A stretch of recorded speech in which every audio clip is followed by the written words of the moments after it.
But to see a mugshot of a former president, it just is quite startling. And if a picture is worth 1,000 words, this mugshot is probably worth, I don't know, a million words.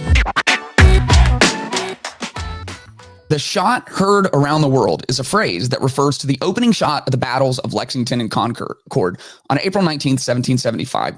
This is what sparked the American Revolutionary War and led to the creation of the United States. That same phrase has also been used for the assassination of Archduke Franz Ferdinand in 1914, a catalyst for World War I. It's a phrase that symbolizes a single action in a moment in time that sets a course of events into motion that cannot be stopped once they begin.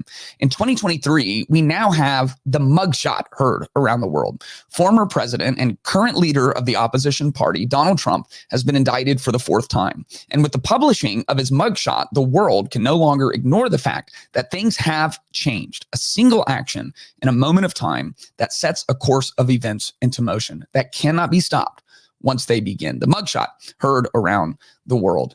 Unless you have been absolutely living under a rock, you have seen this mugshot, possibly the most famous photo that has ever been taken. Only history will really reveal that.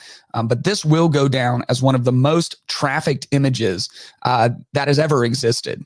It really is a moment where things begin to shift. And there are things like this all the time. There are the shots heard around the world that started the Revolutionary War and that started World War I. There are all kinds of moments in our lives that act as doors, that once we walk through those doors, they shut behind us and they lock from the inside. In other words, things change and you can never go back to the way that things were. We see moments like this all throughout scripture, like Adam and Eve falling for the temptation to be their own gods. Once they break God's one rule, the rule that established relationship with God, things changed and they changed forever. And now we're longing for the garden. We're longing for closeness and proximity to our Creator. Things happen like this all of the time. When Abraham was willing to walk up the mountain and sacrifice his son, that was a single action in a moment in time that set a course of events in play that could never be undone. In more recent history, although it's still ancient history, when the Roman military crossed the Rubicon. That's another saying. The shot heard around the world. Another saying is crossing the Rubicon. If you grew up in a small country town like me, someone would say that's a bell that can't be unrung. In other words, once you take this action, there is no going back. And this feels certainly like one of those moments, specifically because we have been a country now for over 250 years. We're still young in the scope of world history, but we have some time under our belt. We've had 46 presidents now, and we have never indicted or prosecuted or gone after certainly the former president, and definitely not the opposition leader, the leader of the opposition party. And so look, you may 100% believe that that's the correct course of action. And I'm of the opinion generally that if people do break the law, that justice has to be done. And right, left, and center, most people agree we live in a two-tier justice system. It's kind of like if you've ever seen that image of the rabbit and the bunny. It's the same image, but depending on who's looking at it, some people see a rabbit, some people see a bunny. There's other things like this. Is the person turning to the left or turning to the right? Is the purse or is the dress blue or is it gold? You know, there's all of these things where one person completely sees it one way and one person completely sees it the other way. Most people agree we have a two-tier system of justice. They just disagree on who's getting the advantage and who is disadvantaged in that. We have an all-time low in trust in our institutions, trust in our government, trust in law enforcement, trust in the judicial system. And so we're in a very precarious situation. I am fine with people who commit crimes being held to account. I think you have to have that to have a functioning society. But if we're going to do it, we've got to do it for everyone.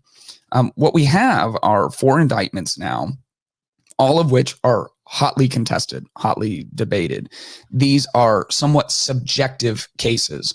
Almost every one of them comes down to intention, and trying to read intention is one of the most difficult things we can do from one human to another. As a matter of fact, psychology shows that the better you think you are at assessing someone's intentions, probably the worse you actually are at it.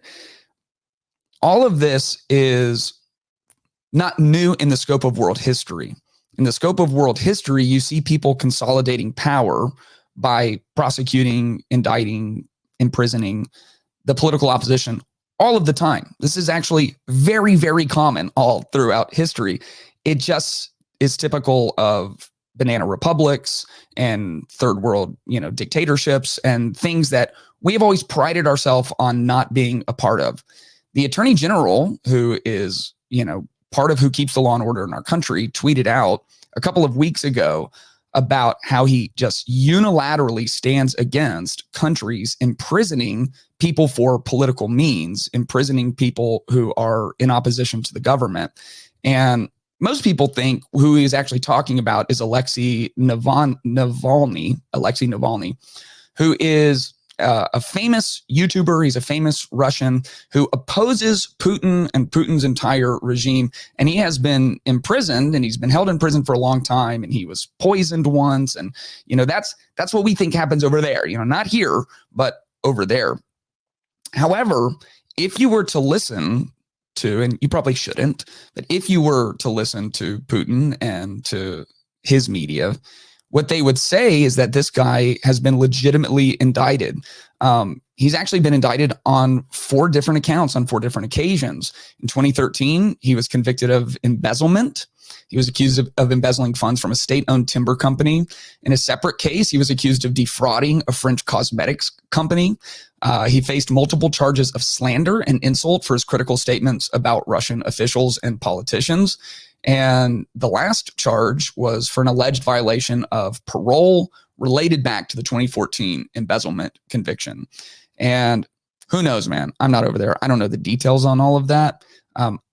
I am like most people in the West who just, at my core, apolitically, am just uncomfortable with subjective indictments of opposition political parties. When Trump ran on lock her up, I think that Hillary's handling of classified material was really bad. Some of it seemed, even when James Comey came out, to be certainly illegal, towing the line. And I thought lock her up is a bad idea. I assumed she would run again. And I don't think that's the kind of country that you want to live in. The MugShot heard around the world. It forced people, because you can hear, a picture's worth 1,000 words. You can hear about the indictments. You can hear about the details. You can hear about him going in. You can hear about him, showing up to court. But to see a mugshot of a former president, it just is quite startling. And if a picture is worth 1,000 words, this mugshot is probably worth, I don't know, a million words. And it just feels like we have now set a precedent that is quite dangerous, especially considering that we have allowed our country to become run by some of the most corrupt people in the world. Like, if we wanted to bring in, when I say subjective indictments, I mean, Trump isn't on trial for murder. He's not on trial for arson. He's not on trial for these very objective things where you can just go to a crime scene and look at the facts. It's subjective. It's based on trying to decipher his intention behind his words and actions for most of the cases, not all of them. And I think Trump might be in some real trouble, especially on the classified documents case. But a lot of this does come down to subjective measures. The same would have been true trying to decipher Hillary's intentions with her emails and her intentions with smashing Blackberries or all these different things that she did. It's just a subjective case for someone who very well could run for president again. And the reason is because you are setting precedent, and you are crossing the Rubicon. You are ringing a bell that can't be unrung. And if we are going to function where every time the other party takes power, they go after the political opposition, we are spiraling into a form of society that I don't think anybody wants to live in. We have the opportunity to really live out what we put forth in our founding documents, these ideals that have taken a long time to continue to perfect.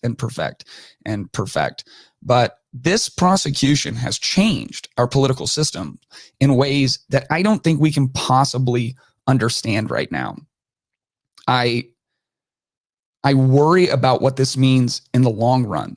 I worry about retaliation from right-wing DAs and right-wing politicians, because the general feel in politics is we don't want to be dirty. We don't want to be dirty. But if you're going to play that way, we have to play that way too, or we're just going to get rolled over.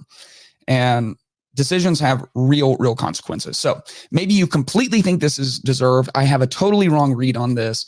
I don't know enough details. That's fine. Tell me in the comments. I'm always open to learning. I had something happen in my house that I thought really might show the duck and rabbit kind of optics of this mugshot. Because my question is, do you think the mugshot hurts or helps Trump? Tell me in the comments, do you think it hurts him or do you think it helps him? And of course, like everything, it's so polarized. Right-wing media is saying this has completely backfired on the left. This was a political hit job. I did see that in Philadelphia for celebrities, they don't have to take a mugshot as long as they have a recent photo. So they did force Trump to do this, right? There was some optics that someone was looking for or some drama that someone was looking for. But do you think it hurts him or it helps him or maybe both? My read, and this is not an original read, is that this massively helps him in the primaries. No one is even close to him right now.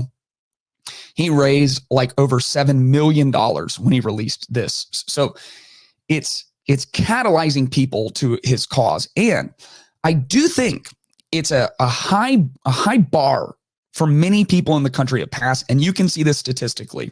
It's, somewhere between 60 and 70% of people who are saying when polled that I will not vote for Trump under any circumstance. So I do think the indictments and maybe even the mugshot still hurt him in the general election.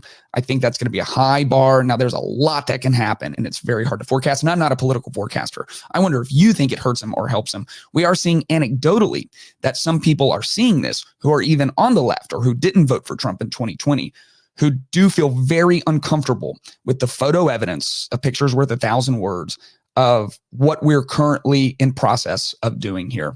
I had something happen in my house. We go through a lot of eggs. I love eggs. I love every kind of egg, scrambled, over medium, omelets, sunny side up. I love eggs. Too much talking about eggs. Wow. I'm new to podcasting. Way too much talking about eggs. However, we got some eggs and we had something somewhat rare where one of the eggs had a feather on it. Okay. And we thought this was cool. And my wife and I, we saw that like visual reminder that eggs don't come from 18-wheelers, right? If you don't know that, eggs come from chickens. Wow. It's amazing, right? So my son, who is 14 now and also eats a lot of eggs, we thought this will be cool. This is a reminder of like, this is from nature and really comes from chickens. And we're thankful for chickens. If we didn't live in an HOA, we would have, 20 chickens and we'd eat fresh eggs all the time. But the HOA says no. So we can't do that. But we showed Paxton thinking he'd think like us, right? The same image, one of our eggs with a feather on it, and he thought it was disgusting. He's like, I'm never eating eggs again. I'm out. That is so gross. That is a butt feather. Like I want nothing to do with this anymore. The same image and two completely different reactions. I think that really is what we're going to get. I think some people are obviously dancing on Trump's proverbial grave. They're excited by this. And some people, say what you want about Trump. He understands optics. He is like a meme generator. He is a whatever else he is good at and whatever else he is bad at. He is a like marketing genius, and he knows how to get people talking. And he stood in a mirror for hours picking out exactly how he was going to look at that camera. It was all done very, very intentionally, very, very purposeful. It is the mugshot heard around the world. I am concerned about how it might change the political system and political processes in this country. And I want to know from you, does the mugshot help him or does it hurt him? I hope you enjoyed this clip from the Clayton Tyner podcast. If you want to watch the full podcast, you can check that out somewhere right around here. And if you want to subscribe, you can do that right over here somewhere. Also, you can follow me at Clayton Tyner. That's Tyner on Twitter and Instagram. I would love for you to subscribe to the channel so you can keep up with everything that we're doing.